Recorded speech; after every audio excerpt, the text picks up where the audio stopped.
काहे बेरी बेरी हम के निरे खेला बाबुआ गा पछा का देखला। अरे तू चीजें ऐसा बाड़ी। अरे बोला हो काहे बेरी बेरी हम के निरे खेला बाबुआ गा पछा का देखला। बात चढ़ल जवानी पबीता। अरे ओरिजिनल बात सुना का भेरे मरले है बाडुई तोर का कनला के भीतर भेरे मरले है बाडुई तोर चल हट कनला के भीतर। ज्यादा मत बोला।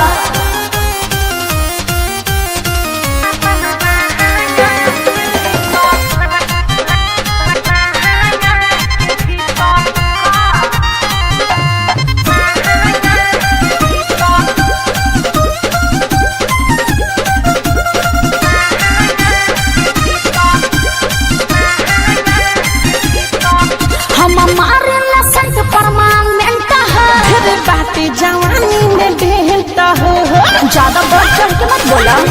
करे जा हम हमारे लसन तो परमानेंट है। फिर बातें जवानी में बेहता हो। सुन ला बोला ठीक लागे ना तो हर चरिता।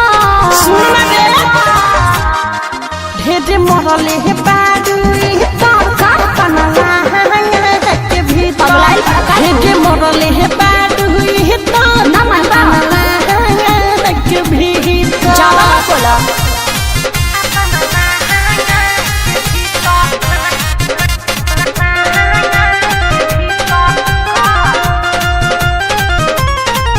आज लागत ट्रोली टूटी हो मदनी टूट के संग लूटी हो। अरे इतना चक्रा में पावर बाहो। आज लागत ट्रोली टूटी हो मदनी टूट के संग लूटी हो। अच्छा कृष्णा बड़ा बड़ी चीटा। अरे ये हमरा तो पते नहीं खे। हेदे मरले है बाडुई तोर का कनला के भीतर। चुप रह। हेदे मरले है बाडुई तोर कनला के भीतर। काहे बेरी बेरी हम के निरे खेला बाबुआ गा पछा का देखला। बात चढ़ल जवानी पबीता। अरे ओरिजिनल बात सुना का भेरे मरले है बाडुई तोर का कनला के भीतर। भेरे मरले है बाडुई तोर चल हट कनला के भीतर। ज्यादा मत बोला।